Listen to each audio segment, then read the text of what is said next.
Hey guys, welcome back to my channel. Today I am talking about a book that has found its way into my heart, and that is Harry Potter and the Order of the Phoenix. So of course this is the 5th installment in my Reading Harry Potter for the First Time series, and I just have to say that even though I said that Prisoner of Azkaban was my favorite so far, and that would probably be my favorite of the whole series, this guy right here, has taken its place. I was really surprised that I loved this one considering it was like over 800 pages, because longer books usually, like, I forget what has happened and it makes me just like want to be done with them as quickly as possible.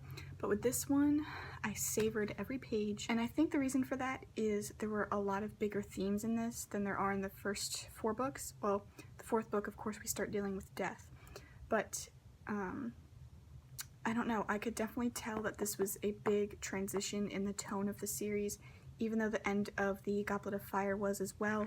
We really got into it here in this book. Yeah, I just found myself growing really attached to the characters even more than I already was. Sirius's death hit me pretty hard. As I said in my last video, I didn't really cry or get upset when Cedric died, but in this book I did get upset when Sirius died. I cried a little bit. I think the way Rowling wrote about that was really powerful, and I think that's one of the reasons why this book really stuck with me. Like, this book dealt with a lot of things that, I guess when this book was released, right, you had a lot of middle grade, you had a lot of middle schoolers, maybe high schoolers reading it, but since I get to read it now that I'm 19, I don't know, I just noticed a lot of things, and I think I want to do a whole different series reflecting on all of the books as a whole, about the bigger messages and that sort of thing. But one thing I want to say is, in this book, Dumbledore was undoubtedly, undeniably a figure for God.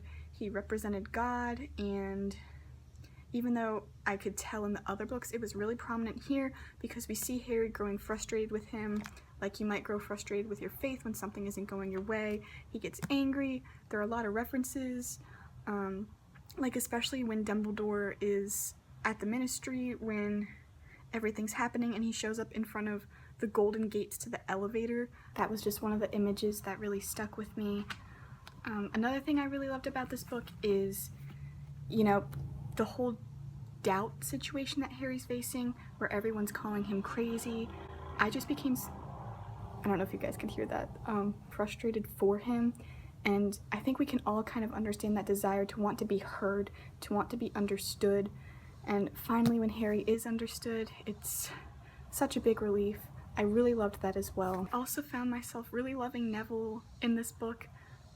My favorite characters have always kind of been McGonagall and Lupin, but now Neville is joining that crowd, I think.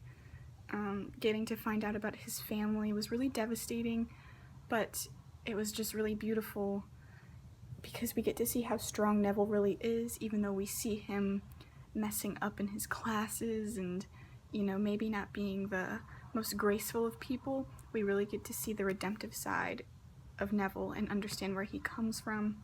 And then with the whole prophecy, of course, with Harry and Neville, that was very eye-opening as well. I hated Umbridge. We all hated Umbridge, but the entire time I was just so frustrated and so pissed off because she was trying to silence Harry. And can we talk about how this might have been Rowling trying to critique government control and influence in the education system? Common Core, where you at though? Anyway, yeah, I don't want to talk too much about all the symbolism and stuff because I want to do a whole different video series for that. But yeah, this book was just amazing. Getting to read about Hagrid's struggle with the giant, finding out Luna Lovegood's story, you know, Fred and George, hilarious as always, making the big exit. There were just a lot of course, powerful and sad moments in this, but we also had a lot of comic relief, which I think Rowling did very well with this book. Thank you guys so much for watching this video. Be sure to stay tuned for my last 2 videos as I finish up this series. Again, really loved this 5-star book, my favorite so far. And be sure to like it if you enjoyed it, and subscribe to my channel if you want to see what I have to say in the future. Bye guys.